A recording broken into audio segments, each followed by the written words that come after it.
Wasn't he the first one that broached heliocentric, the sun? Okay, that's usually, I usually do a pop quiz. I go, what is Copernicus famous for? And it's usually I get crickets.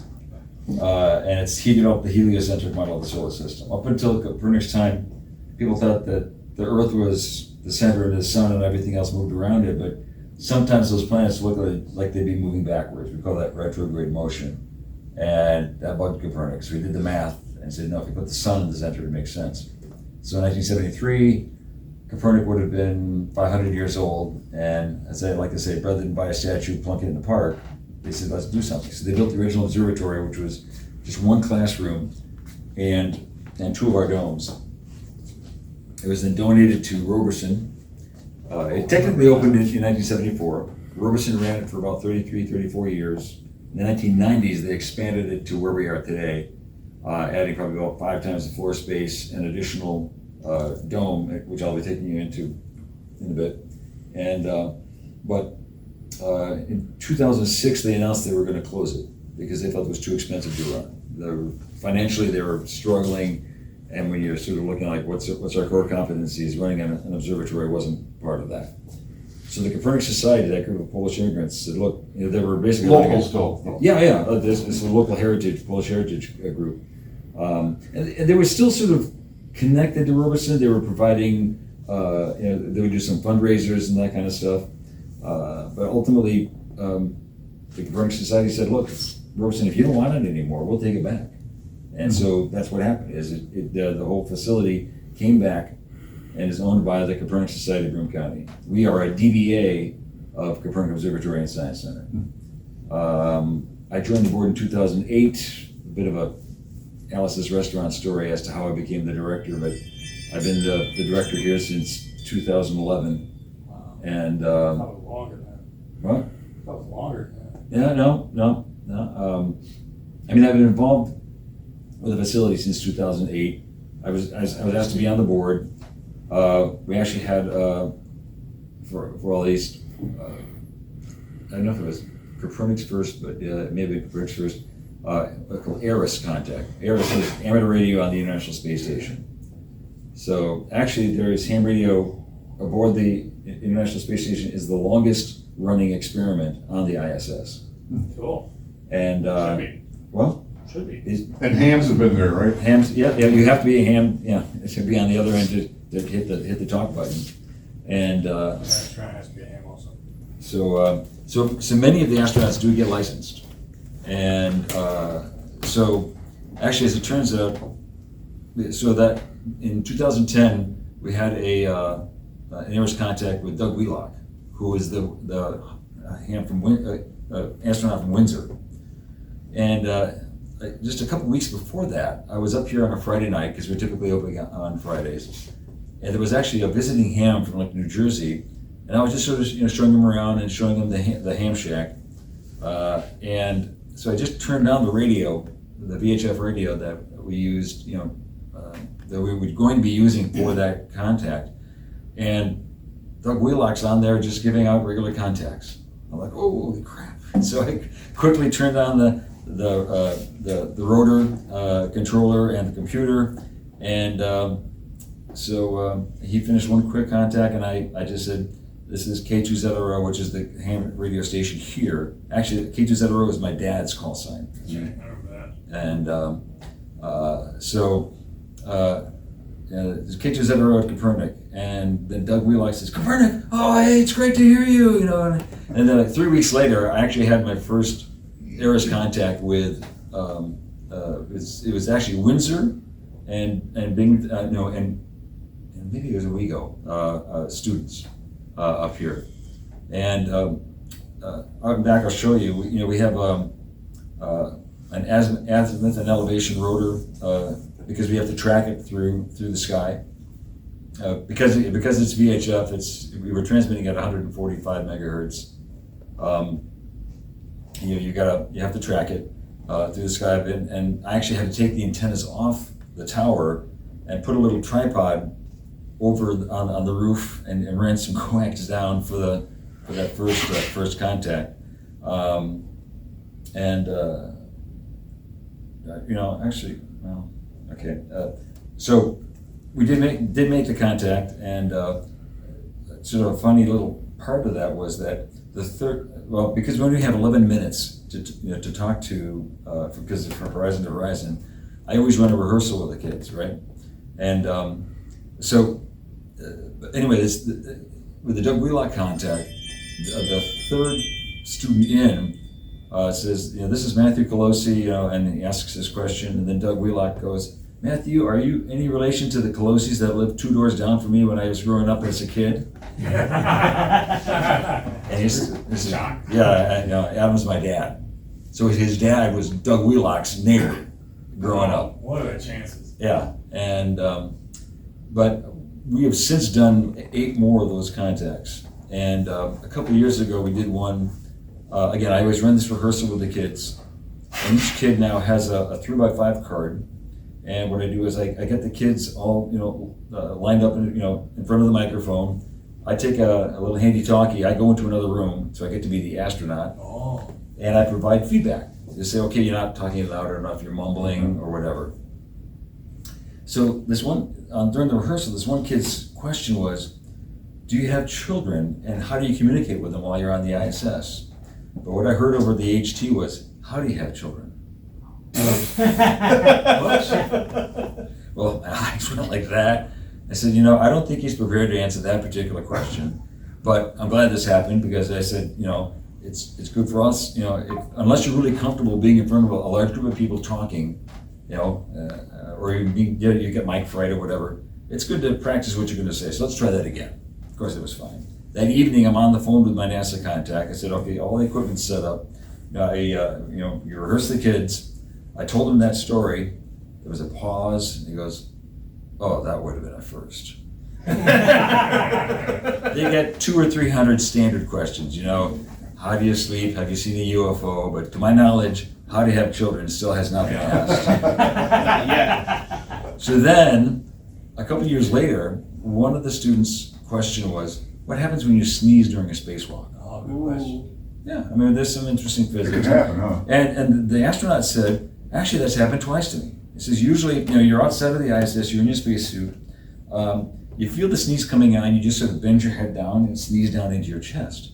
He says, but one time, the sneeze completely caught me by surprise. All the boogers went on my face shield, and I'm thinking to myself, that's got to be the first time boogers have been part of one of these, school contacts. Wasn't it Space Odyssey, the first one where the guy gets in the spacesuit and barfs all over? Yeah. Was that Space Odyssey? Oh, gosh, I don't remember. Anyway, so that's so that clearly is where ham radio fits into what Kopernik does. I got to see that because I worked a ham radio field day. Yeah. I set my big box that I use for demos Yeah. in the hallway out here. Uh-huh. Got extra points because we're solar powered. Yeah. And I put red lights in it because it was up here. Right. So there's an unnecessary knife switch that goes from white LEDs to red LEDs in tactical mode. There, yeah. And they're still in there. I should bring it back sometime. Oh, very cool. But yeah, red lights are very important. Yeah. So since I've been the director here, and I just think ham radio is the perfect hobby. I eventually got the Binghamton Ham Club to actually move here. They used to, when I first moved back to the area, I grew up here. I went to Maine Endwell. My first 2 years of college were at Broome Community College. But then in 2004, my wife and I, my 2 young daughters, moved back here. So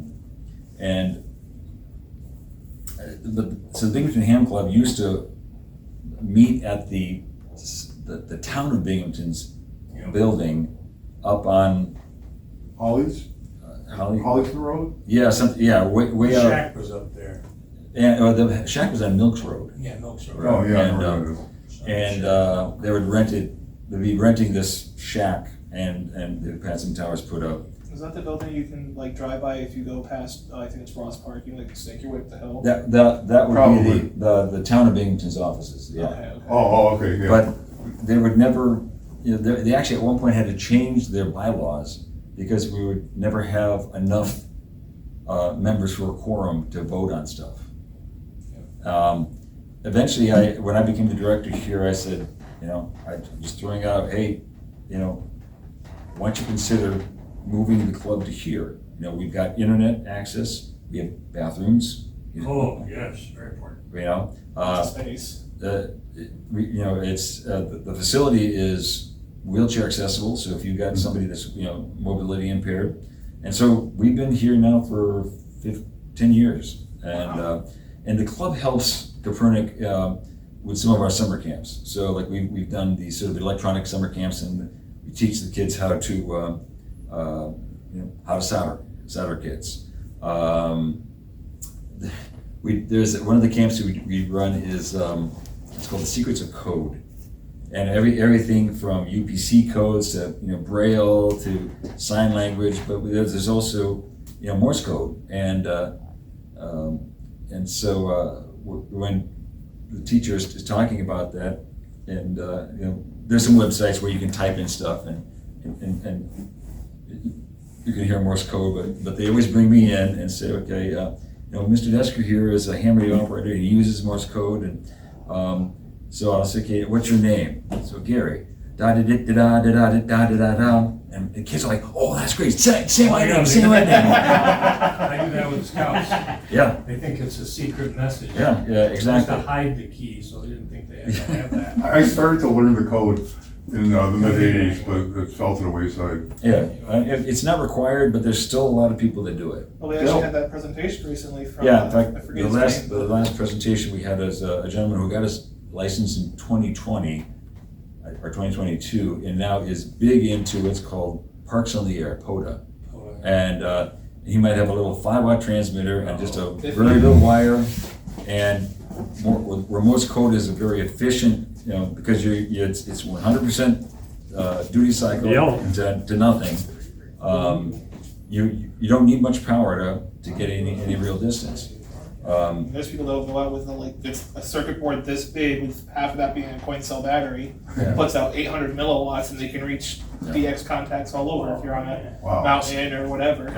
You just coil back up. So they do that. When I do my ISS camp, where the students get to do the thing, I have them build the 144 megahertz Yagi out of tape measure. We call that tape measure Yagi. So it's a little 3-element thing, so a little PVC pipe, and so the ham club comes in. They'll do the soldering, but the kids have to do the cutting and clamping and stuff. And then I've got an SWR meter that we make sure that we get the SWR under 1.5 to 1. And the other camp that we do that ham radio really features very prominently is our Return to the Edge of Space camp. So this is a camp where students will build a payload to go on a weather balloon. So we put it in a styrofoam box.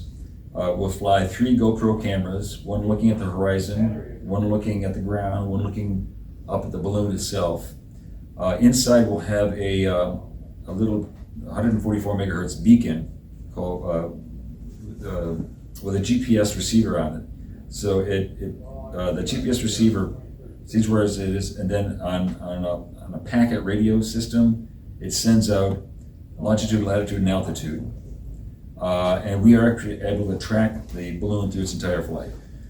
So the balloon, we launch it from here with a weather balloon that when it's inflated is maybe about 5 feet in diameter. By the time it gets up to over 100,000 feet, when the balloon finally pops, the balloon envelope is 27 feet in diameter. Wow. So it finally pops, and then that APRS beacon, again, we can continue to track it through. Last couple of years now, we've also been sending slow scan television. So we have a webcam that sits outside of the payload. It takes a picture, and then through a 144 megahertz transmitter, we'll send an audio version, basically, audio scan lines. It takes about, depending on what format you use, 90 seconds to 2 minutes, and we can actually get pictures throughout the flight coming back. Does it buffer it?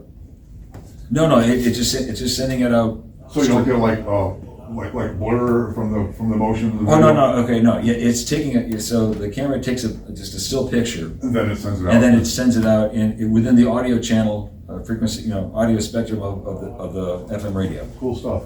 And this coming summer, we'll be flying all that, plus I'm gonna fly a Geiger counter, which is not hand radio, but actually I got a little over $100, I got a Geiger counter, and I wanna show the kids, that as you get higher in frequency, higher in altitude, the incidence of cosmic rays increase.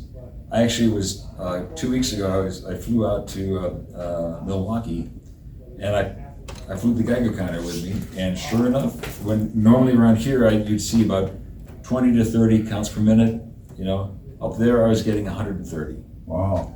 That's only at 30,000 feet. So when we get up to 100,000 feet, I'm really interested to see, and what's also nice is that the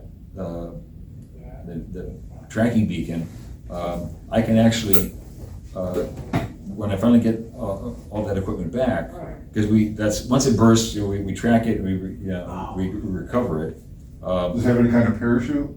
Yeah, we have a parachute. Ideally. Yeah. What? Usually. Hopefully. The last, I remember the one we set up not too long ago, the parachute didn't quite, Well, it got disconnected, and it was a ballistic re-entry. but it survived. It did. It The survived cameras were completely all intact. working. We got to the cameras while they were still recording, and they were all working. What's the time, the duration of these flights? It's Couple hours? about 2.5 hours up, and about, with parachute, maybe about 45 minutes back down. There's a website called Sondhum, I believe it's spelled. You can actually look at like weather balloons being launched, whether from the weather service or from ham radio operators. You can track it as it goes. I found one time, Radio Sound. Gosh, that must have been 70s or so. I'm sure the technology is the world's different now. The Radio Sound, if I remember, is about this big. Yeah, Oh. roughly. Phone case says not harmful. Feel free to return or toss. Boy, you're pressing my memory now. I know it had some kind of barometer in it. It was like a diaphragm, what do we call it, like a bellows that moved across the circuit board. They had different conductors on it. So it would, depending on where it hit the conductors, it would give you the air pressure. So here's a picture, a series of pictures of, this is the camera looking up at the weather balloon itself. So at this point, it's about 27 feet across. Here's where it starts to disassemble. All disassembled. And then, so you can see the sun is right there. And let me see if this is. So here's this is one of the videos of. Actually, let me go back one. Show you this video. So this is you can actually see the curvature of the Earth. So is that almost 100,000 feet? This is over 100,000 feet. Wow. And it's a nice, calm ride for now. And then all of a sudden, so now it starts coming down. This was, I think, back in 2016. That's a J-pole antenna that we were using for the APRS tracking. We've since now moved to dipole antennas that are a little more. But then, yeah. Oh, I forgot. A J-pole is what? Well, basically, it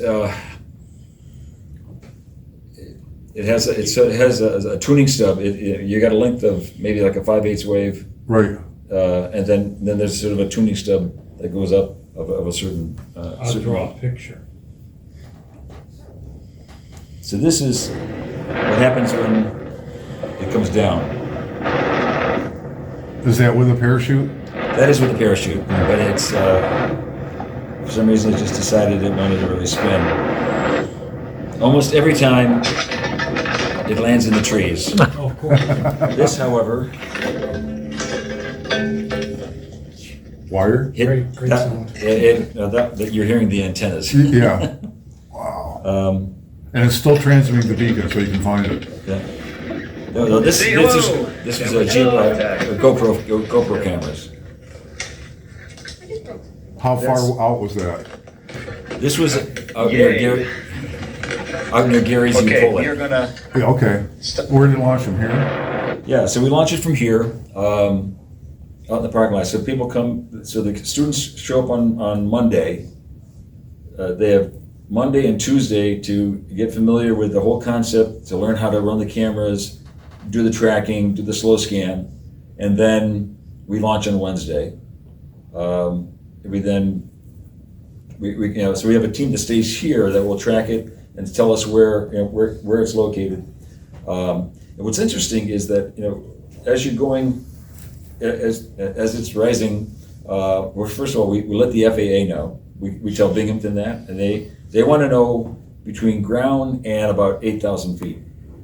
After that, we have to let the New York City Center know, because from 8,000 feet up to, I think, 50,000 feet, that's where they want to know where the balloon is. And actually, I give them that APRS has there are ham stations all over the place that listen to this and actually report the findings on the website.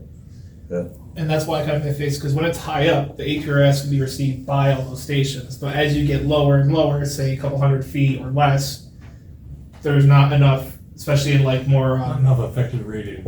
Right. Yeah, and especially out in like a country, there's not enough stations to pick it up.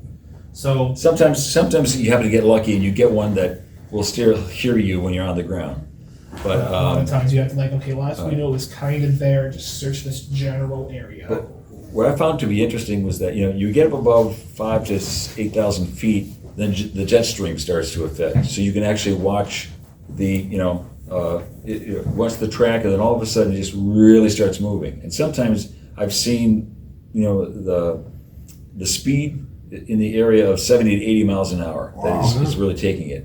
But then when you get above 60,000 feet, the jet stream ends. And sometimes the prevailing winds up there go almost the opposite direction. And so you'll see it going this way, then all of a sudden it goes this way until it finally bursts. It continues to go in that direction, then you hit the jet stream again, and it's, it follows it back. How often do you do these? Once, every summer. Yeah, okay. So once a year. To come down so close. Well, mostly it's because the ascent time is 2 hours. So it really can't go that far. I mean, the first time we did it, it ended up down in Tunkhannock, Pennsylvania. The next time, it ended up in Port Jervis. That one really took off. We've been up to near Wassalia, New York, Delhi. This one was the one where it hit the ground, where you saw the picture. That was near Gary's. You pull it in Kirkwood. And then we were just up in a little east of Sydney. That was in my tower. Yeah. Knowing the area of New York State, there's some extremely remote locations. Have you been lucky, or just? We've been fortunate that we've been able to get every one of our payloads back. Now, there have been a couple of times when we've actually had to have the property owners take a tree down for us.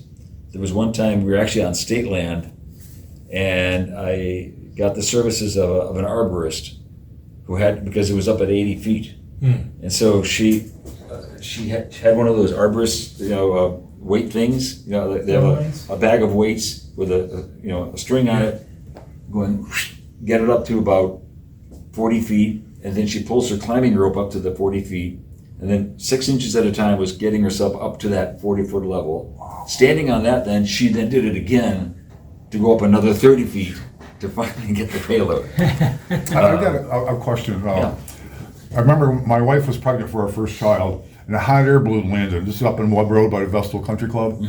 And I was told, and see if this correlates at all, that the people that are landing these hot air balloons have to ask permission, but you have to let them land. So you can say, no, you can't land here, but they're entitled to land. Is that true? I haven't heard that specifically. Actually, my across the street neighbor is a hot air balloon pilot. I'll ask him next time I see him, and Yeah. I'll get you that answer. I'm just curious if that relates to any of your equipment. No, I mean, I think, no, we just, we typically go in, go out, and yeah. How do you see it? Although it's funny, because I was reading an article of other places that do that, and one of the things that, we're like a reflective vest, you know, like Yeah, DOT stuff. DOT, so it makes it look like you're Like the official. I always carry my business card, Yeah. and when I know I'm going to somebody's house where I can see where it is, I always go up and say, look, hey, I'm from Kopernik, these are my students. We just sent up a weather balloon about 100,000 feet. It landed, we think, about a quarter mile in there. I'd just like to go and retrieve it. And no one's said Yeah. that. A lot of it's in catch more flies with sugar than you do with vinegar, right? Yeah. I mean, most of the time, I can't find who it belongs to. So plus we've got a pretty good idea. Along with the APRS, we also put on what's called a spot tracker, which is one of those hiking that uses GPS. That one will give you won't be quite as accurate longitude, latitude wise, but at least it'll get you in the area. And but so the hams here have really helped us out a lot with the with this weather balloon project, with the ISS contacts, and even some of the other technology camps here. How many members does Barrett have? 75. Ooh, good number. Yeah. We have And- 13 That's here. the average age too. No, it's not. Yeah. It used to be. Well, actually, our last ARIS contact that we had, one of the students got his technician license, and he was the control operator. You have to be licensed to be the one to hit the transmitter button. I was saying earlier that in the first couple of ARIS contacts, I would disassemble the satellite equipment we had here, put it on the roof over here, and it was a real pain in the fourth quadrant. So what we started doing is, when you started getting computers to be able to talk to each other, I basically started doing log me in, and so I could control the computer that was doing the tracking, but also I would be passing the audio back and forth. And with this tracking software called SAT PC32, which is what I use to control my rotors, there's a function where you click on a certain portion of the map, and you can turn on the transmitter of that you're transmitting up on. And so now I do that all the time. So basically, I mean, the kids are still talking into a microphone. It isn't like they're talking at having to hit the push to talk button. But the whole goal here is just to get them to talk to the astronaut. The astronaut then talks back to them. And we actually had one of our contacts was actually with a Russian cosmonaut. He was the one that was available for that contact. And as it turns out, one of our students was a native Russian speaker. So at the end of, we usually get between 15 and 20 questions answered. It depends on how verbose the astronaut decides to respond. But with this cosmonaut, he was pretty succinct with his answers, and we had a little bit of time left over before we would lose the satellite. And so the Russian student, it basically in Russian thanked him for taking the time to answer our question in Russian. Must have blown the guy away. And he's, this is great. Oh, your Russian's very good. Thank you very much. So it's and the astronauts actually do very much enjoy these kind of contacts. I mean, they are so scheduled up there on what they have to do, and so to be able to talk to somebody that's not cap control or or whatever that's telling them you got to do this, you got to do that. But as I said, like my first ARIS contact was with Doug Wheelock, the Windsor native, and I still get goosebumps thinking about this now. On a somewhat separate note, when astronauts are not talking on the ISS, that equipment is still up there. So occasionally they will send down slow scan television images that you can pick up, but there's a ham radio repeater. And normally, I don't know how much you guys are familiar with communication repeaters, but typically, like for ham radio, there's maybe a 600 kilohertz separation from transmit to receive. So you have to have these really big cavity filters to basically block out the transmit frequency so that the receiver doesn't get creamed. Yeah, we have translators that do that. Oh, okay. On frequencies, or you're just frequency separated? We're frequency separated. Yeah. So that's what's happening up on the ISS. I can transmit up to the ISS on 144 megahertz. It then transmits back down on 437 megahertz. In my car, I have a mobile rig that's 50 watts. I have a little whip antenna that I just clamp to the back of it. And I actually talk to, when astronauts aren't using it, and the ISS is above the horizon, I can send my signal up, my 2-meter signal up to the ISS. It then gets repeated back down. And I've talked to people while traveling down Route 17 through the ISS. Well, how do they share that? Is it That's time division or the something? challenge, is that it's an FM, it's a single channel, so basically it's whoever is strongest cuts through. Yeah. And the conversations are typically very, very, very short. It's call sign, and you're usually exchanging what's called a Maidenhead grid square. So it's a mapping system that breaks the entire Earth up into grids. So we are in grid FN12 right here. If you FN12. FN12. If you go to Binghamton, you're in FN22 or something like that. If you're in Johnson City in my area, it's 22. Yeah. It goes all. You can go even further. It's like FN 22 AC, and then there's like. Yeah, then you can get down to really, within.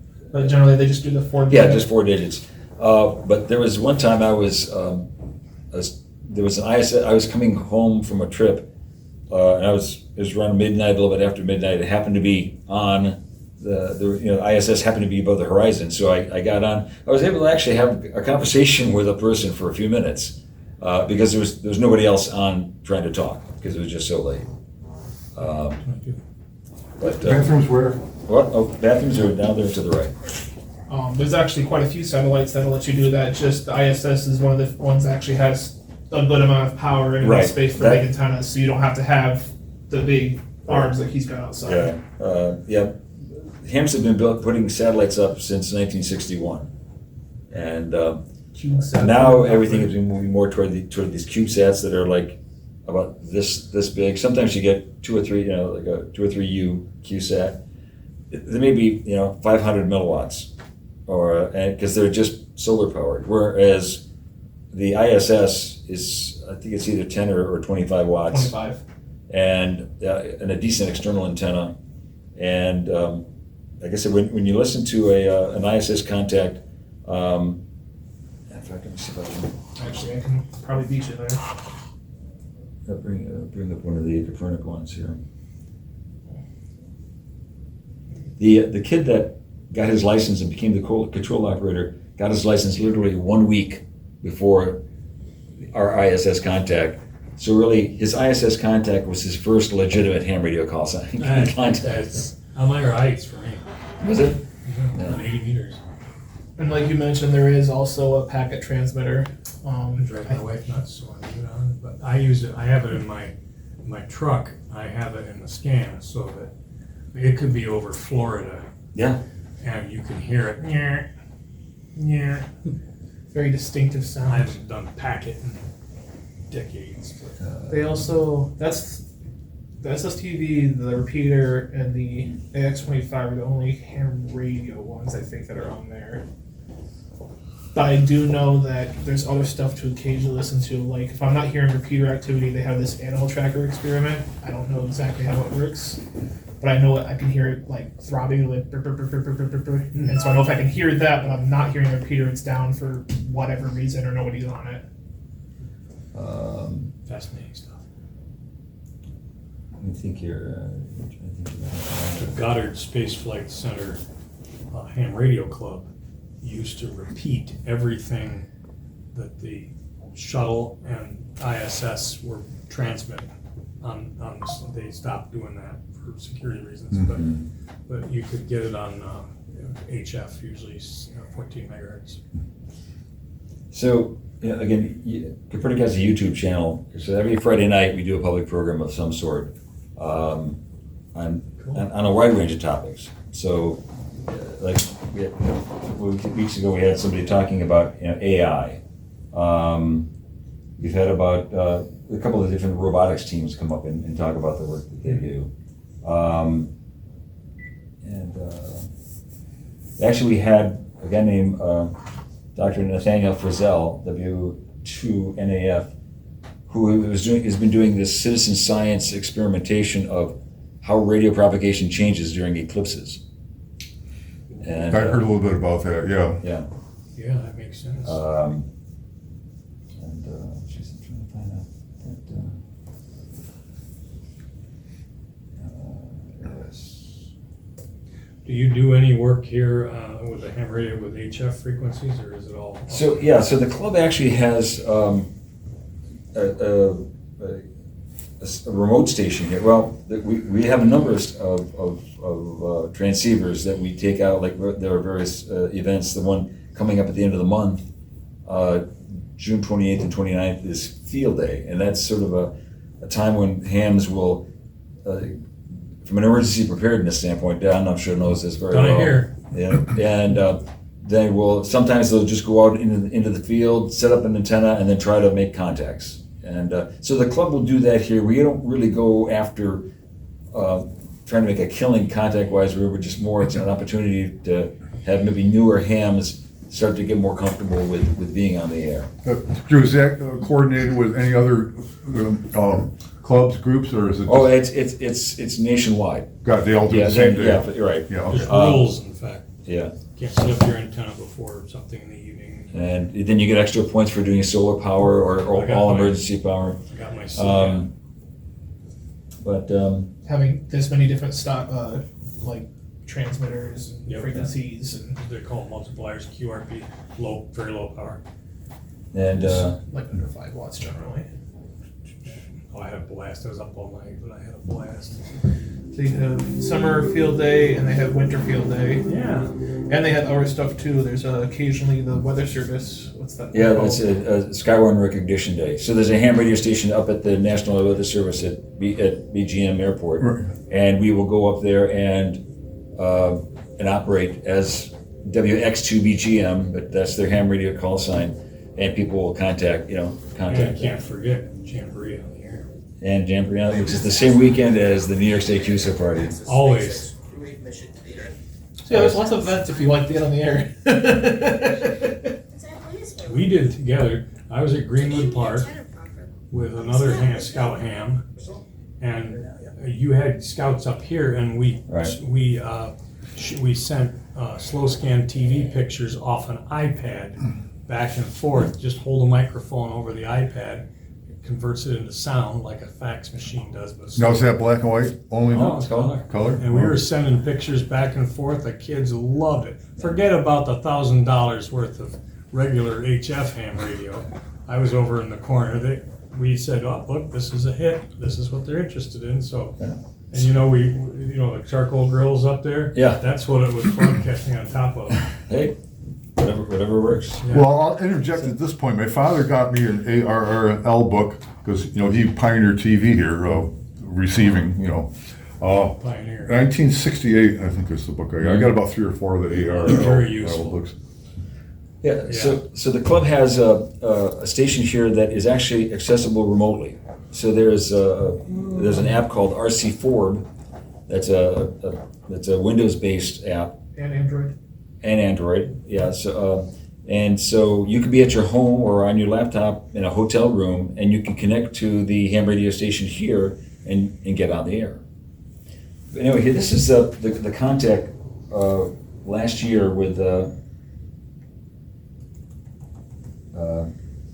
Harris. Jackson. Gotcha. November Alpha 10. Sierra, this is Kilo 2 Zulu Romeo Oscar. Do you copy? Over. I always get nervous, even though we've done this 8 times. I get Yeah. nervous every time until we finally. I do the thing when you were gonna find any contacts, so I send my son who's licensed across the scout camp. Clear. And I talk to him. Romeo Oscar. Do you copy? Over. Well, Zulu, Romeo, Oscar, NA1SS, loud and clear. How do you pound me? So, Fantastic. that's on the Back ISS. to Kopernik Observatory and Science That Center. acoustics up Here there. is our first question. So this is on my YouTube channel. Mrs. Jackson, I got you. how does the training underwater compare to the feeling of weightlessness in space? Does it actually feel pretty similar? Over. Click the button. Quite the same. When you're sitting in your spacesuit underwater, when we were training, you could feel your body sitting on the bottom of the suit, but it's pretty doggone close. It's great training for us here in space. Over. Chrissy drops his card. This is Stanley. Looking out to space from the ISS, in what ways does it look different from a night sky on Earth? Over. Oh man, it is so beautiful, Stanley. I can't even tell you. I've been trying to take pictures. I've taken over 100,000, 200,000. That's Laura Lamache Oh, cool. that Gary knows. This is last year? This is last year, yeah. So on our YouTube channel, this is actually a NASA live feed. What they were just happened to be transmitting on NASA TV. But over here this is actually an image of the tracking software. The white circle is actually what they call the satellite footprint. That's how much of the Earth the ISS can see. So as long as you're anywhere inside that white thing, you can communicate through the ISS. So our dot is actually right there.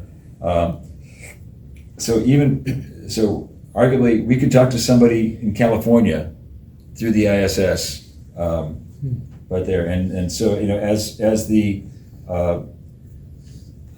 as it progresses, you see the California on the repeater. right through the ISS, and then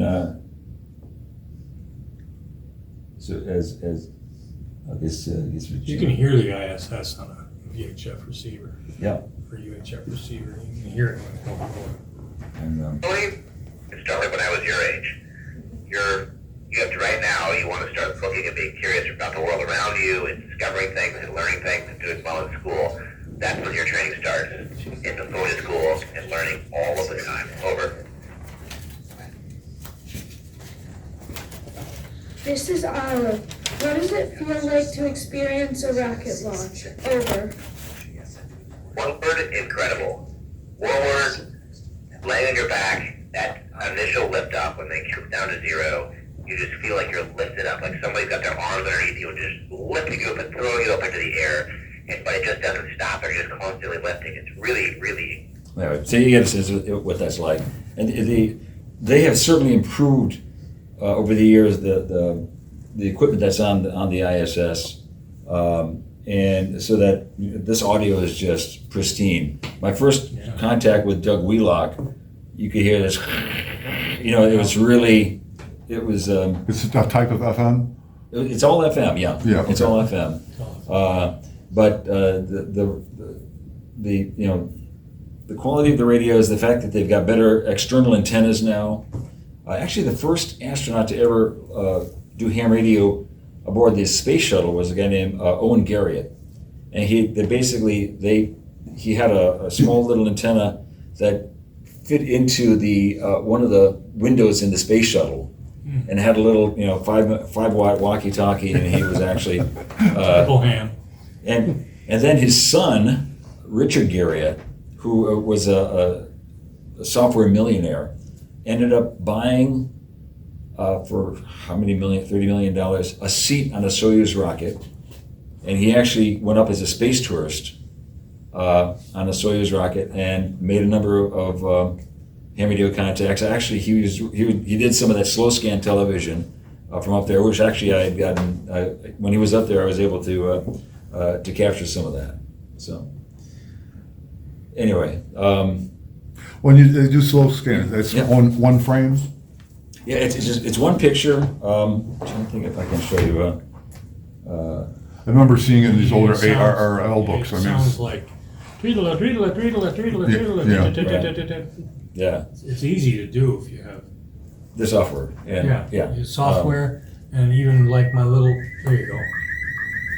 yeah. Mhm. And you have, you can use. We, in the late 60s and 70s, we'd go through our shortwave radios, and there was a lot of teletype stuff, I think, Oh, yes. that was similar. It still is. Yeah. Is that still out there? Oh, and then some. Really? ST8, there's. Yeah, there's these new digital modes that are extraordinarily effective. This FT8 that Don was talking about was actually developed in partnership with a Nobel Prize winning guy named Joe Taylor, K1JT, and his Nobel Prize was dealing with astrophysics, but ultimately this software with very, very little power can go literally, the band will seem dead. Like you feel like there's no propagation, and yet you can make contacts throughout the world. It's this very slow baud rate. It's computer to computer communication, and it's a very it's timed very purposefully. Like they have these little 15-second segments, so it'll transmit for 13 and a half seconds, and then there's a second and a half gap of silence, and then the other station will transmit back and forth. But when there's no there. That's automatic. This is out of a station in PA that has a web listener up. Yeah.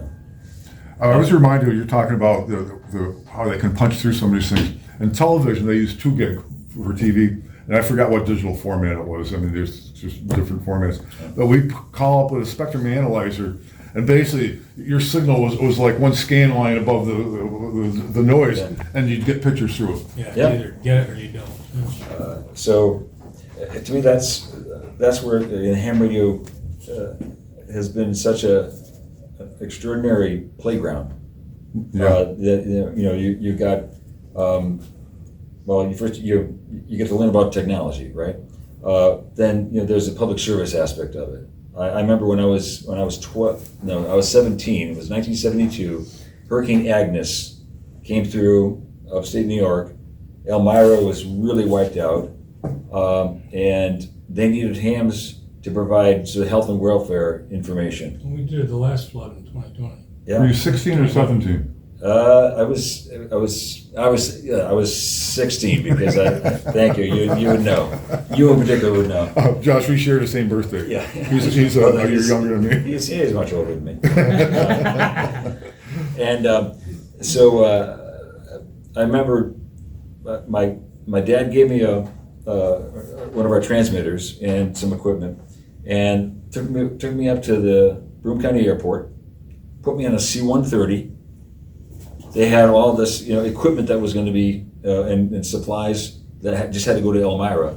So literally, swear to God, so I'm sitting in one of the side, in the main portion, with the equipment here. I'm holding on to my transmitter, transceiver. He gets probably 100 feet off the ground, and all of a sudden he goes like this. So I'm sitting there like this for like 3 minutes until he got up to the altitude he wanted. Desperately holding onto my gear. We landed in Elmira, and then for the next week, people would call in and say, I'm looking, for the Smith family on Jones Street, and I'd look. I had this big pile of, IBM green bar. I'd say, okay, the Smith family, Jones Street. Oh, they were not affected, or whatever. And then, I know what you're talking about. I haven't seen that. They call it green bar. Yeah. The printer paper. yeah, the 132 character. Yeah, right. Boy, that's a long time ago. But then in 2006, 2011, here we had the floods, and they had Red Cross centers. There are people that like to do contesting. There are people that do. There's this thing called fox hunts, where you're trying to track down a particular signal somewhere, and we've done a little bit of that around here. But there are competitive fox hunts where literally it's a combination of radio direction finding and cross-country running. So you're trying to be the first one to find that hidden transmitter somewhere. There's what other, Well, an example of if this happened again, you're using HF for that, right? Yeah. Okay. So now what we can do is, let's say I got assigned to Little Meadows, Pennsylvania. That's what my stepfather got assigned to in the last flood. So he's got that. He's got his computer. He's got a little modem. And he can put together a spreadsheet with all the meds that are needed, all the supplies that are needed. And really, we shouldn't send names, but you could send names of people, put the spreadsheet together, and send it to the Red Cross on shortwave or via check. Yeah. And you can do that stuff now. There's also ham radio email. Oh yeah, WinLink. Yep, that's the one. Yeah. Various back-end modem softwares, but There's all kinds of stuff. Drew, a little bit about your meetings, because my oldest son may be encourageable to go after his ham license. So you meet Wednesdays? So we meet the third Wednesday of every month, for the most part, here at Kopernik at 7 o'clock. We have a business meeting that lasts 45 minutes or so. Then we always we'll take a bit of a bio break, and then always have someone talking about something. So last week, the last meeting was a person that has really gotten into this, what's called Parks on the Air. Actually, a little side note of that. Back in 2017, the National Park Service was 100 years old, I believe. And so the national organization called ARRL proposed doing this called Parks on the Air. So to have you would go to either a national park or a state park, and you then set up your equipment, and each one of these parks has its own unique identifier. And so you could say, CQ, meaning I want to talk to somebody, Parks on the Air. And then people would start, calling you. And well, that once that got started, it's become its own, hobby. Sub-hobby? Yeah, your sub-hobby. I mean, people will do that. They'll do what they call summits on the air. They'll go hiking. They got to go, have a summit that has to be about 4,000 feet or something like that, or islands on the air, and go and activate that island. Hiawatha. I'm sorry? Hiawatha. Right, Hiawatha is one of those. I think we did that once. Yeah. Voted in. So. As I say, and he's in the ham radio club and he's in the astronomy club, Keith Workman. He is very well known for his POTA, so much that during, I think it was a field day, he was using Barra's call sign, W2OW, and somebody came back and was like, oh, is that KD2 PWB? He's like, his voice is so recognizable. Yeah. Right. He's made 25,000 kilosos, almost 26,000 through POTA. And how many different activations? Like, he's attempted 1141, but he's completed 1059. different It has parts. to be a park. Yeah. Yep. Oh, well, so they do have rules on parks. It's generally state parks, game land, stuff like that. Your local city parks don't really, because that's just a lot to manage. But there is a lot of parks, and they're adding more and more. That's all national parks. No, and state parks. Okay, yeah, 'cause that's or state game lands, yeah. So Shenango Valley's one. Right. See, I want to go camping with a camper. I set up a station usually. Yeah. If it's like Shenango Valley where there's lots of real estate around, I can't do it. I've done it at Greenwood, but I have to be on the end of the loop. There's one spot where I can stretch a wire. I've got to start using smaller. Yeah, so we've discovered that the park ranger at Shenango Valley State Park is not particularly enamored with putting wires up. But Well, he doesn't know her.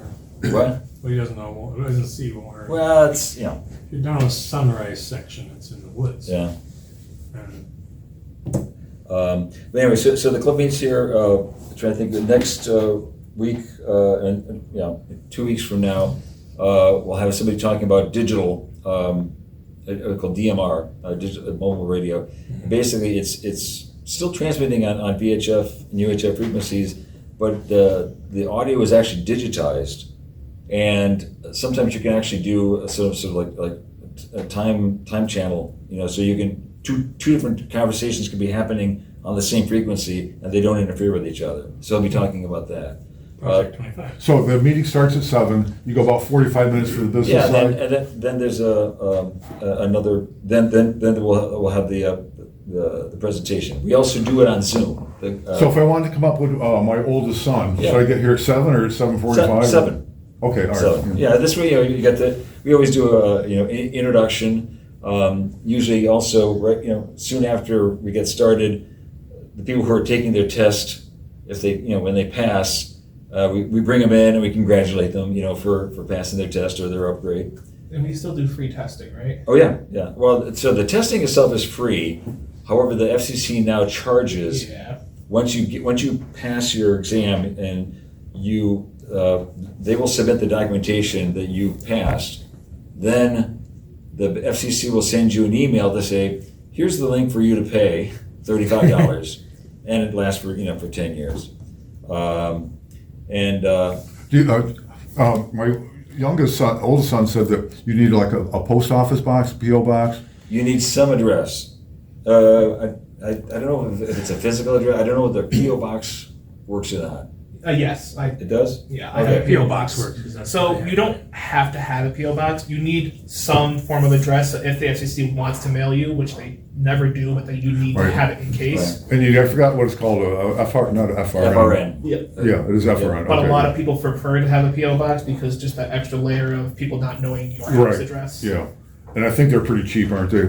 I pay $75 at the one near me for a year. Yeah, no, I thought it'd be a little less than that, but But what's it's interesting, not formidable. what I found is that the internet itself has turned into this really interesting. There's a lot of people that have ham radio blogs, but there is a website.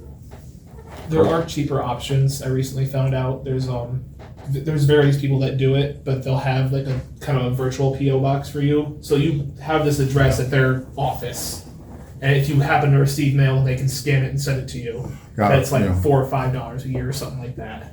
Okay. But a PO box is obviously meant to receive all sorts of mail. It's just I I never have did to any. leave pretty soon. Oh, okay. But I wondered if we could get a peek at the station. Oh gosh, I'd be happy to take you, but I also am going to say you cannot tell people how crappy it looks. You've seen some of our stations? More capable, or what is it, Fusion, I think. Yeah, We actually there's a have- Fusion and a DMR hotspot right here. So if you're actually trying to get you talking with the digital, and we also have weather radio, and it's feeds and all the satellites. Yep. There's a power outlet. Outside, I Yeah. this door wasn't open. Oh, no, yeah. Yeah. So this is a combination of Vera and, it's really a storage area. storage More area. stuff than It doesn't really operate out of here. So, Oh, come on in.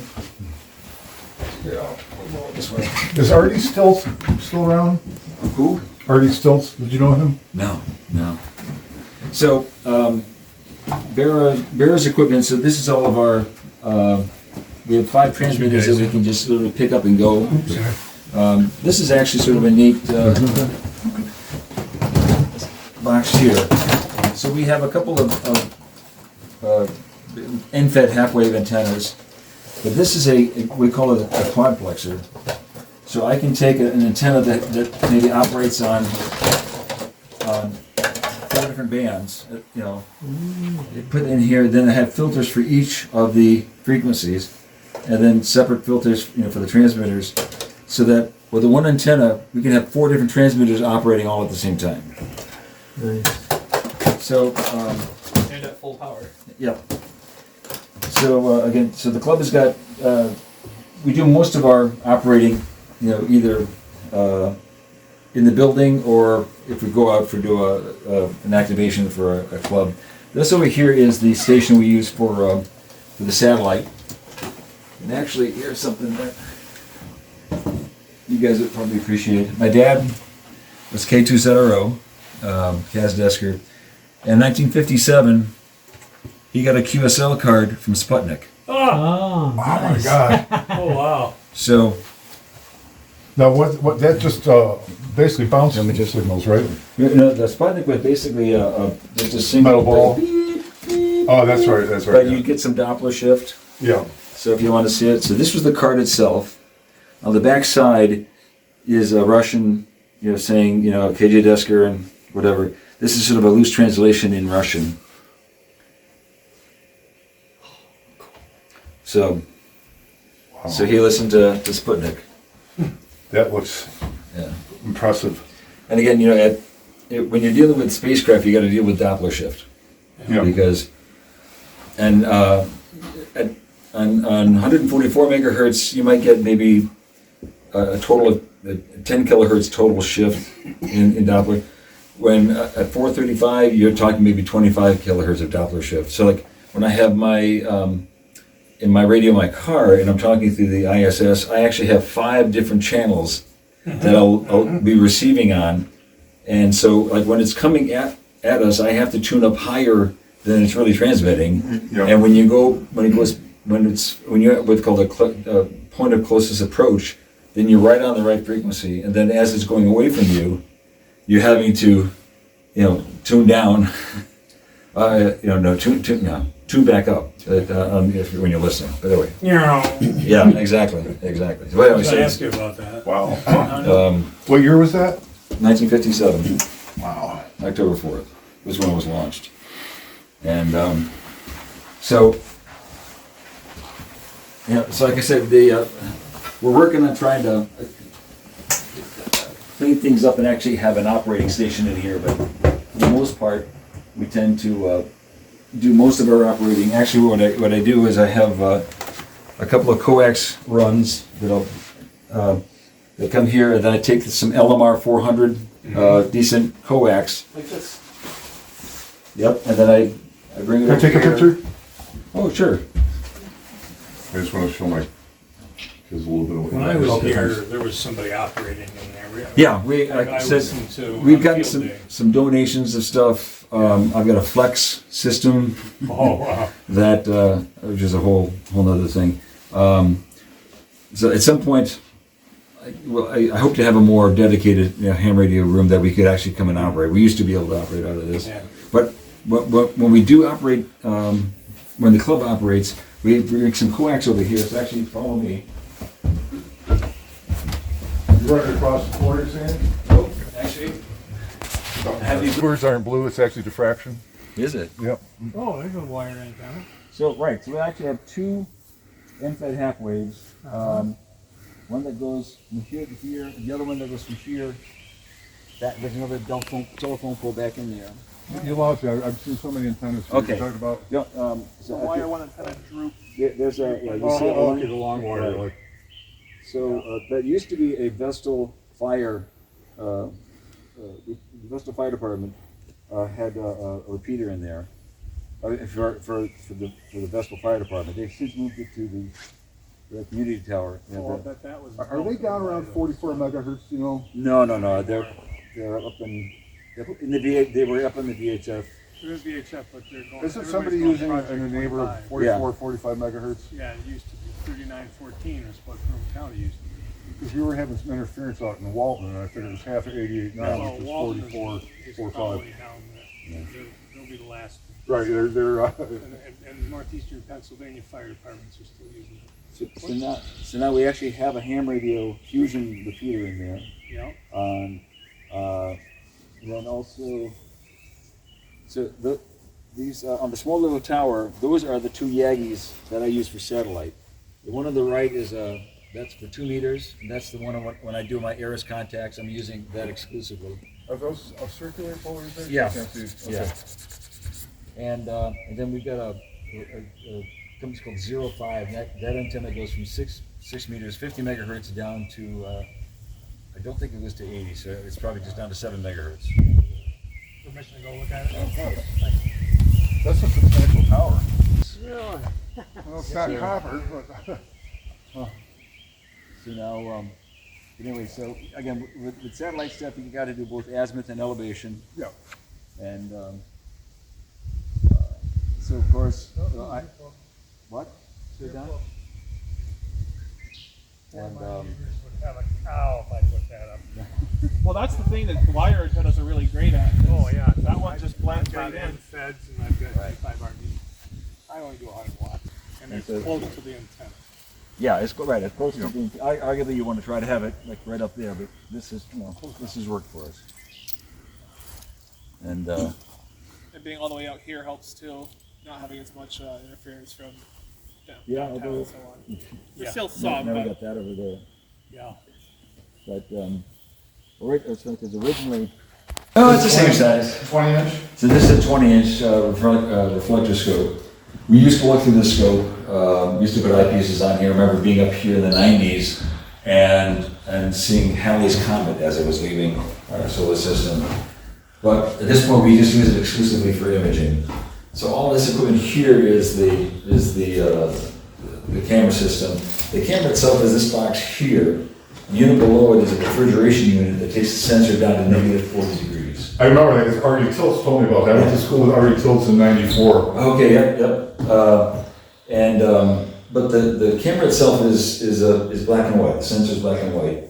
So in order for us to take a color picture, we have a set of filters that we take multiple shots with. So we might take an hour's worth of red, an hour's worth of green, an hour's worth of blue. And then we stack those images, and that's how you get a color image. You know how you got a red, a green, and blue pixel on a monitor.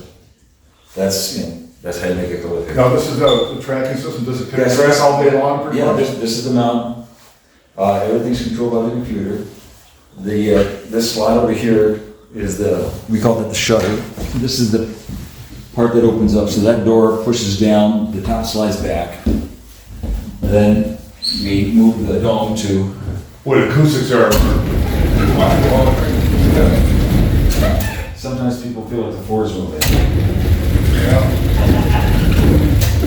So now it's pointing straight up for what reason? That's just where we park it. Was it? Yeah, okay. So it'll move to where the computer knows where the scope is. it also kind of helps protect the camera gear, because the first thing most Yeah. people would bump is this, Right, not exactly. that. And also the yellow knob here is so that people don't, Bonk it. don't box that. So what I do with kids is this. So I'm gonna have them all just get them all together, go right up against the wall, right over there. So again, just all head over that way. Good. And then listen. Okay.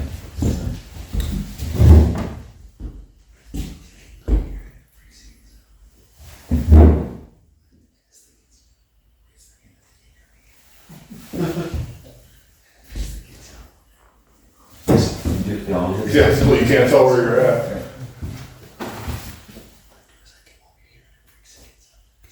Yeah. So, so when I was doing that, I was literally, but it sounds like I'm literally right in your ear.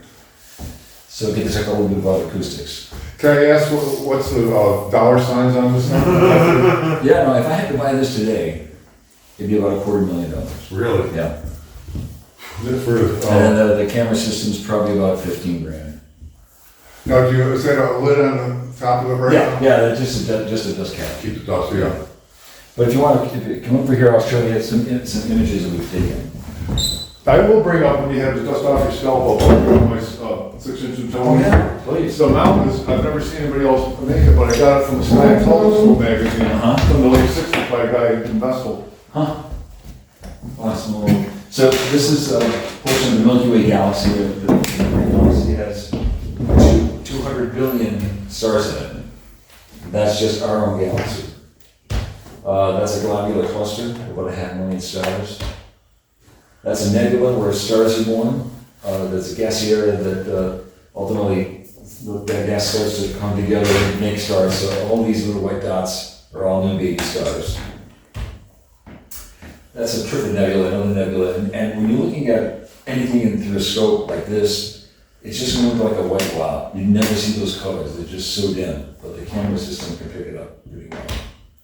So that's Andromeda. That's a closest galactic neighbor. There's 2 other galaxies in here as well. Naked eye visible, Right. It is. if you Yeah. can find it. And but it's 2.5 million light years away, and yet it's the closest galaxy to us. This is the Andromeda galaxy, but through this scope right here. This scope looks at the imaging looks at a very, very small portion of the sky. That's the Orion Nebula. So in the wintertime, the constellation of Orion, the one with those 3 stars, underneath it, there's this fuzzy area, and that's what that looks like. Orion sword. Yeah, or Beltane. Yeah, right, but that's Brian's sword, right? This is the Pleiades, the Seven Sisters, and they're fairly new stars because they're still sort of, well, they're bluish, and also, you see all this gas going on here. But didn't there used to be like 9 of them that the Greeks counted or something? Something's changed there, right? Yeah, I mean, there's clearly more, I mean, with, Right. with an unaided eye, you could sort of discern 7. But this is also the Subaru logo. Oh, yeah. So this is M51, these are 2 galaxies collapsing in on each other. These are all taken on this.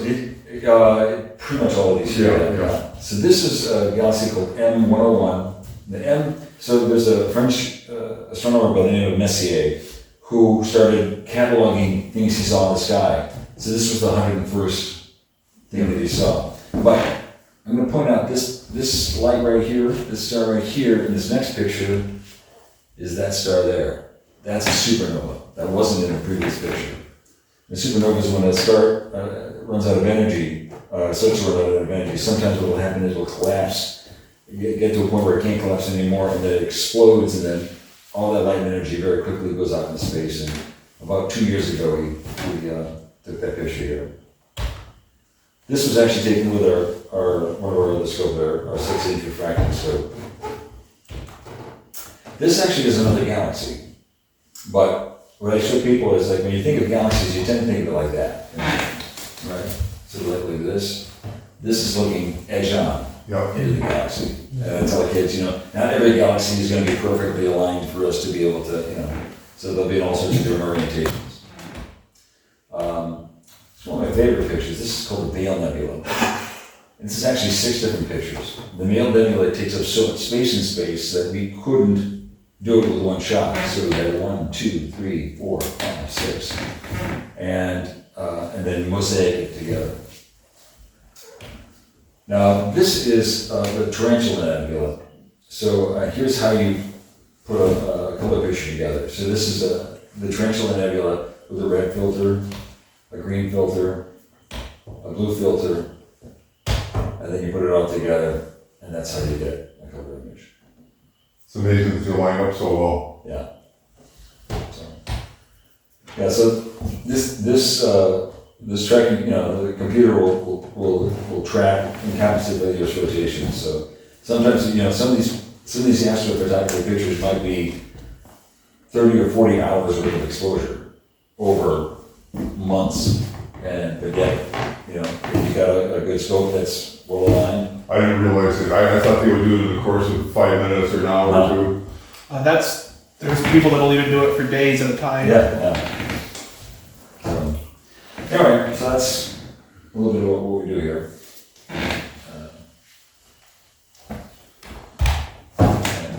People really enjoy. Like I said, we don't ever look through the scope anymore because to take all that camera equipment off, to look through it, and then have to put the stuff back on and then recalibrate everything just takes hours. Yeah. And it's right behind you, Mark. Just bump into it. So, but the thing is also, one of our other domes, we have a 14-inch reflective scope, and for our purposes, I could be looking at an object through the 20, or looking at through our 14-inch. Our eyes wouldn't really notice the difference, but for the camera, the 20 inches is much more. Do they have some kind of heater on it or something to stabilize it? No. I mean, the only thing, the only temperature control we have is just for the camera itself. Yeah, okay. So I noticed when I got my 6-inch out, if you got temperature variations, you get all kinds of right. things and stuff. Yeah, so I mean, that's the thing is especially when I have school groups come up here, more in the early spring or even in the winter, they're all sitting there freezing. I said, what's the first thing you notice? I'm cold. And I said, okay, well, what happens when those of us with glasses are outside when it's cold and you go inside? Your glasses fog up. Well, so the temperature of the scope has to be the same as outside.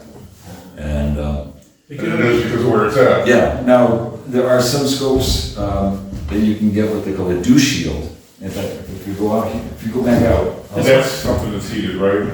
Yeah, well, no, there are some heat view shields, but and it starts to cool down, it tends to, capture out this.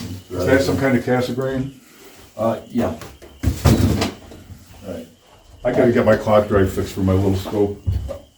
Yeah.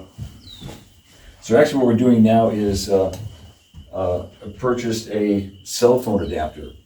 So people will come up and, they sit there and try and, they can never get a good solid, picture holding it themselves. So we've got an adapter that you can put your cell phone on and then do the little verniers, you dial it in, then you can play with the exposure and take your picture of the moon or Jupiter or Saturn. And so people get to go home with a little memento. That's a 6-inch, right? This is an 8. Oh, it's an 8, okay. Yeah. It's a reflecting telescope, a 12.5-inch reflecting scope, and here's the eyepiece. But what's unique about it is that whether you're looking up at the zenith or if you're looking at the horizon, the eyepiece never moves. I mean, it rotates. So this is really a wheelchair accessible scope. Yeah. And it's been a great. So we wheeled this out, put the counterbalance on, and people in wheelchairs can, or otherwise mobility impaired, can have a good look through a decent scope. This is a parallelogram. We've had this forever and never bring it up. But it's supposedly, if you finally get something, looking at a particular spot, you should be able to go like that or like that, and it should still stay connected. This is call it a bowling ball telescope. It's called an astroscan. It's a reflecting telescope. There's a mirror in here. And of course, It's a little dirty. yeah, it's a lot dirty. A little good to take care of on dust off your telescope day. Yeah. And anyway, what we call this a sun funnel. And what we do is we put this is an automotive funnel. We just chop off the end of the tube, hose clamp in the eyepiece, and then put the eyepiece on. This is part of that in here. And then this is a dollar store shower curtain, and it's doing rear projection for looking for solar observing, because you never want to look at the sun directly. So I'll show you one other scope. This is our 6-inch refractor. But what I do is I tell the kids, I said, if any of you have binoculars or a scope at home, you can never ever use your scope at home because you don't have a solar filter, because that telescope is gonna make you go blind. It blinds forever. And then sometimes say, oh, but I got those solar eclipse glasses. So let me show you what happens when you put solar eclipse glasses behind binoculars. Wow. Oh, they got burned? Yeah. That was less than a second of exposure. Ooh. And so I said, so you can only use these by themselves. Actually, as we were preparing to do our outreach for the solar eclipse last year, I actually set up binoculars aimed at the sun, put my hand in front of the objective side of the lenses, put this behind where the eyepiece was, went 1001, and then put my hand down, and that's all it took to burn through. So this sort of brings the point home. You don't do this. I set up some Mylar when I was in Tennessee in 2017. Yeah. And I remember I stopped down my 6-inch. I stopped it down, I forgot how big, and then some Mylar there, and I You figured, don't need. yeah, you don't need much. it, right? Yeah. I'll take out those pictures and email them to you. A little small opening, and that small opening is actually for when you're doing observing of the moon, because the moon, especially near a full moon, is so freaking bright that you go blind almost. And so you could take a scope that's this big, and you only need a little bit of moonlight to come through, and you're fine. I thought this had it, but it doesn't because of the nature of this particular scope.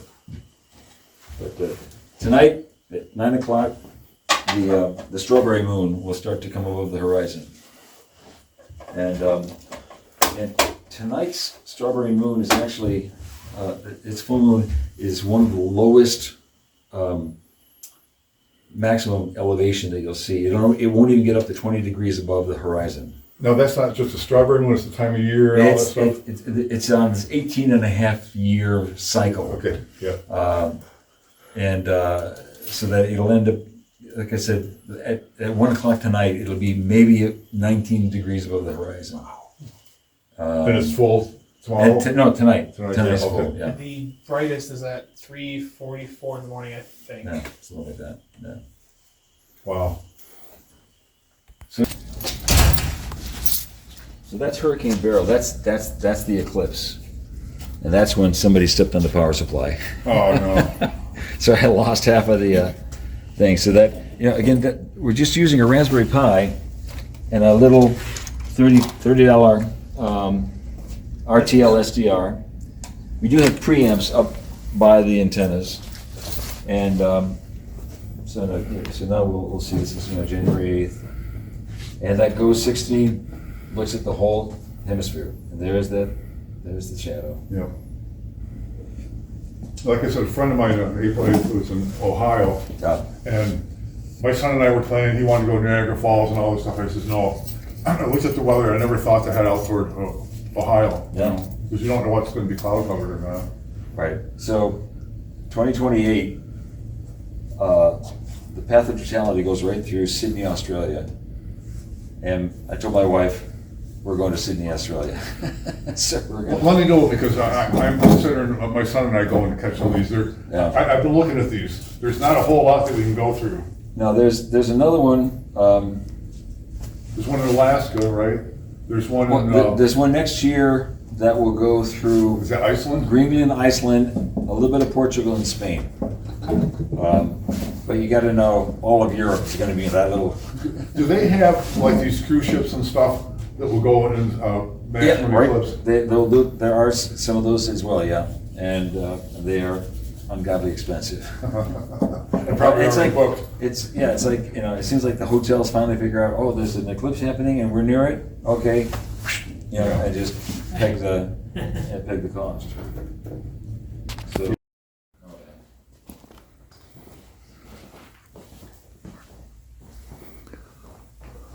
So this is another one of our permanent scopes. Basically, it's another 6-inch refracting scope. But basically, the scope goes right straight up through the roof. We have another little building on top that we can hinge the top of that building off. And right here, that's actually the top of the telescope. This little black dot here. And this mirror is fixed. This mirror moves around. And so we orient this so that when the sun hits this mirror, it goes up to here and then down into the scope. And then we can project the sun against that back wall. Cool. Actually, no, it's hot. It's the sun. I know you'd get me on that. Sorry. I'm contractually obligated to that. So in 2017, that's what that wall looked like. So from here to here is basically about 9 feet across. You zoom in. So those are the sunspots that were on the sun at on that day. And then what I do is, I'm trying to see that. oh yeah, so please go ahead. What I do is, we put a little chain up here so the kids don't get in front of it. I take a quarter and I say, all right, that's the size of the Earth.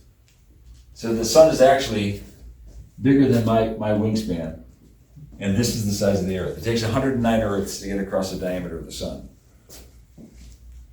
And we use it, even when it's not an eclipse, because you can see sunspots and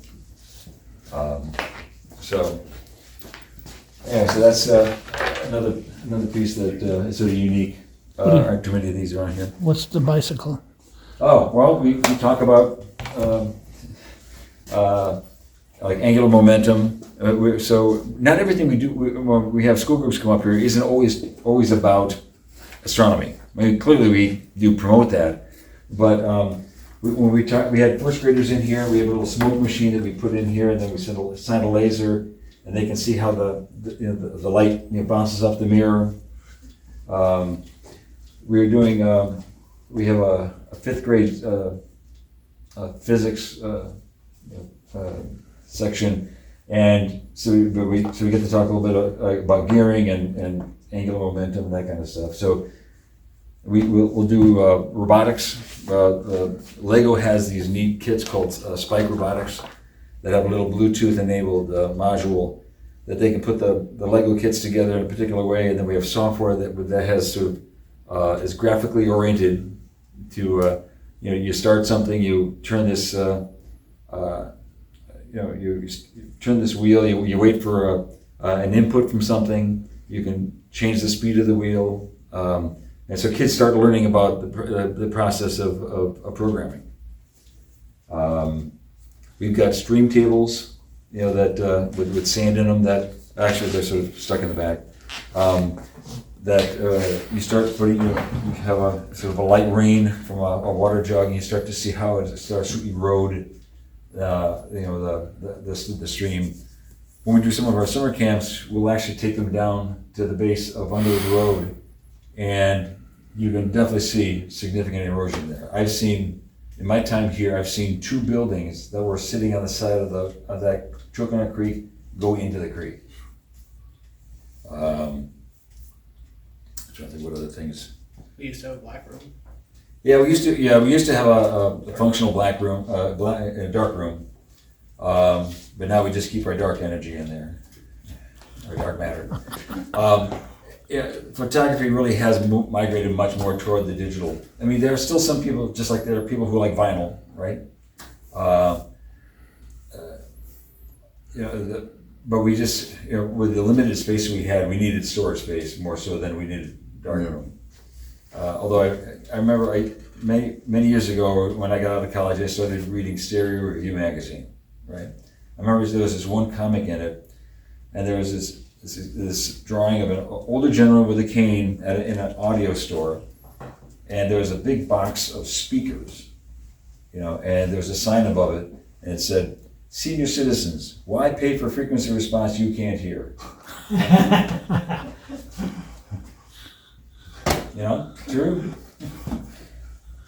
It's sad, but it's true, and I'm living it. So, what else? I'm trying to think what else we do around here. I don't know. This has just been an extraordinary thing for me. When I first got here, when I joined the board, this place had just come back from being at Roberson, and we were really financially underwater. And I ended up becoming the board president. It was not everybody was happy about that, but my background is that I'm a double E, but I've got an MBA, and so I really looked deeply into how business-wise how things were running, and so I basically had to do the job pro bono for about 18 months, but I finally got to the point where I could start collecting some modicum of pay. But now, originally I was just trying to find some place we could give it to, and that was 15 years ago.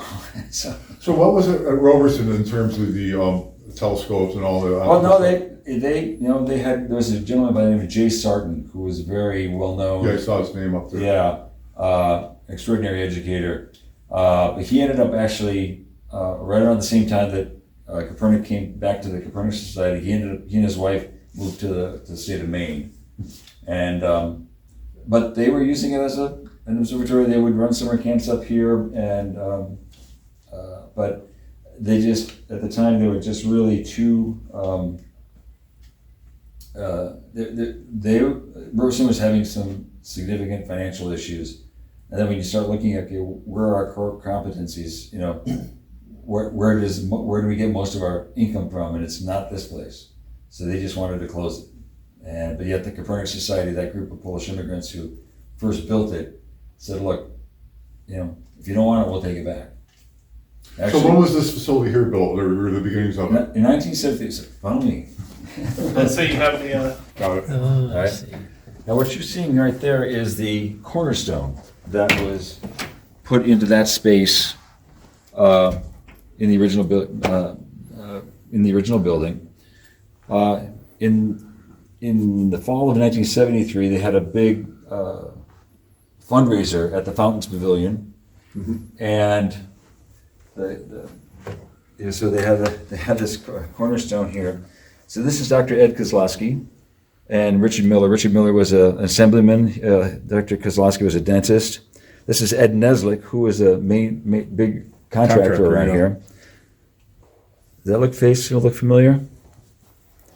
Commander Jim Lovell of Apollo 13. Oh. So this is 2 years after the Apollo 13 mission, and he came up. He was the keynote speaker at the fundraiser, and so anyway, inside here was a time capsule, and at our astronomy festival back in '73, and I mean in 2023, we had a big event here. People were also watching on a live stream, and I've been told there was a time capsule behind there. So we took the stone out, and there's a plastic case, plastic bag with a metal box on the inside. So, great. So we took the thing out, took the metal case out of the plastic bag. I looked at it, had a lock on it. I could not find the key. So I said, wait a minute. I went and grabbed a screwdriver and I popped it open. And so we opened up and we went through what was in there. So now we are in the process of putting 2024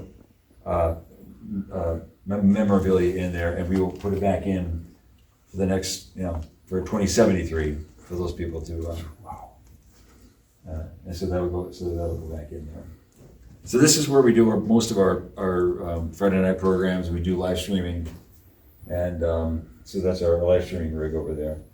We actually started live streaming when COVID hit, because when COVID hit, we couldn't have people gather in a room.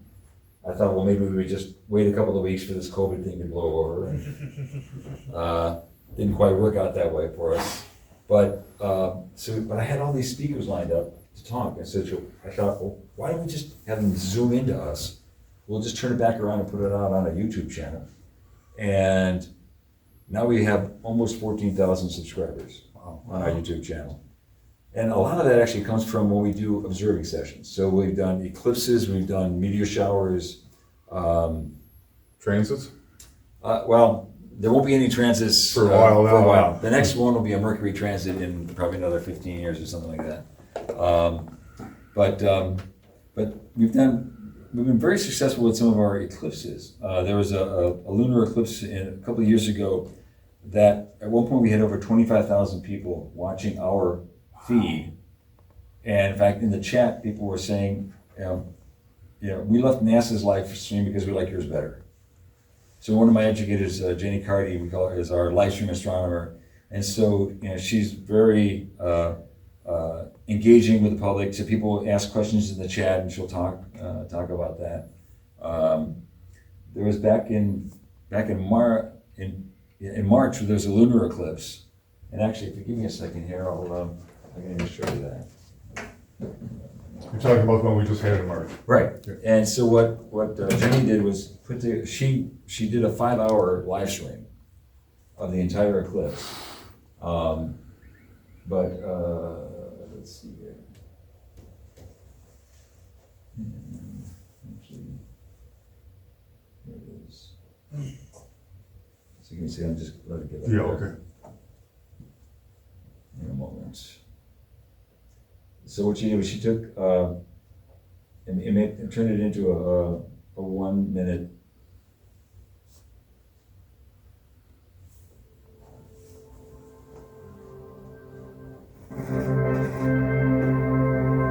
What was this taken with? A sea star. Which one's that? A sea star is purely it's a hobbyist telescope. But it's not what you look through. But it's extraordinarily powerful. And then literally you pop it down, you do a quick sky survey, and so it automatically aligns for itself, and then it sends your message, it sends the images to your phone or your iPad or your tablet. You have one? Yeah. So here, he had to change the exposure to when you went into full eclipse. Now you're back to, But the actual optics for what? it's a small Also scope. self-contained, Yeah, it's all okay. self-contained. And it costs like $500. And it took this video. Here's the dumbbell gimbal that I got using it. Wow. And the cool thing is it connects over Wi-Fi to your phone or to your home network, so you can plunk it outside, go and sit on your couch and tell it, I want pictures of this, and come back in 2 hours and we'll have stacked images of So whatever what's you it, want. it's a refractor or reflector or what? It's Imaging. yeah, no, it's basically it's more of a refractor Yeah, because there's an objective lens and then there's a sensor cool. on it. Does it physically move or it tracks it? Oh no, it physically moves. Yeah, But again, here's our that's cool. so last Friday we had a talk on Planet X, What is it called again? C-Star a SBE. C-Star, right? C-Star, okay. It's got a built-in battery, so it just does its own little things. It'll store its images on itself. It has a built-in dew heater. It's mostly designed for deep sky, but you can do the sun and moon with it as well. Yeah, it has a solar filter, Planets are not great. but so that's something literally to how focus big it on. is. I mean, it's this big. Yeah. Wow. Trying to think what other things we've done here. Talk about AI. On Pi Day, we had a talk about math, the game of paradox and multi-rational number. Spring skies, black hole. We always do black holes on Black Friday. Talk on CRISPR. We've had people from the National Weather Service up talk about tornadoes. Yeah, the guy saw one out in western New York, I think over the weekend. Yeah.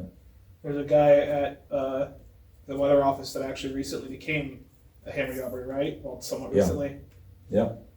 I did a talk on ham radio. I did a talk on geocaching.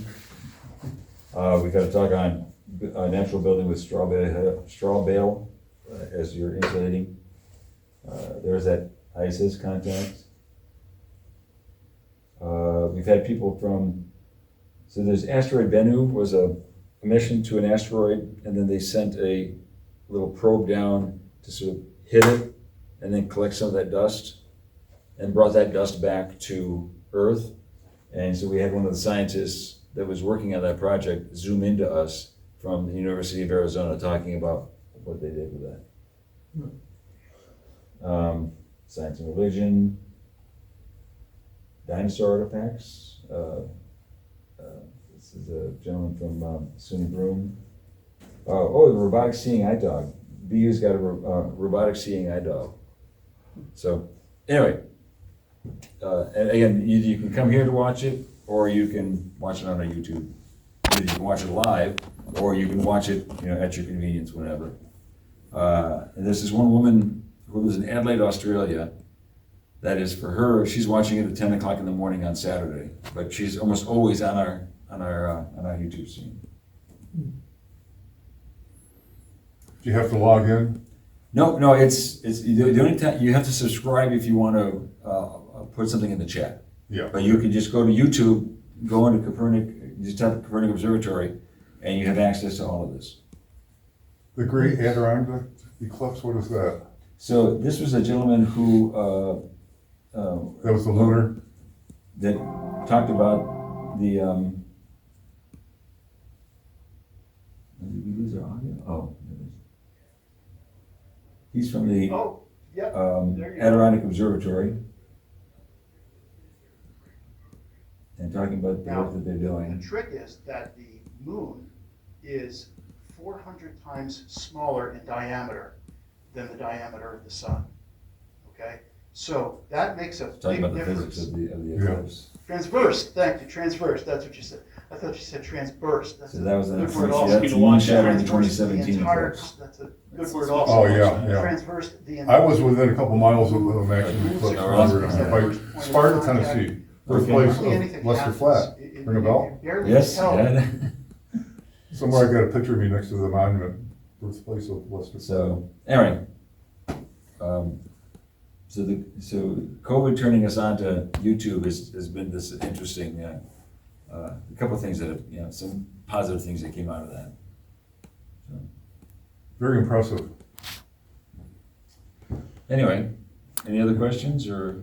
I say we owe Drew a big thanks. Oh, Thank you, sir. Thank you for your presentation. Thank you very much.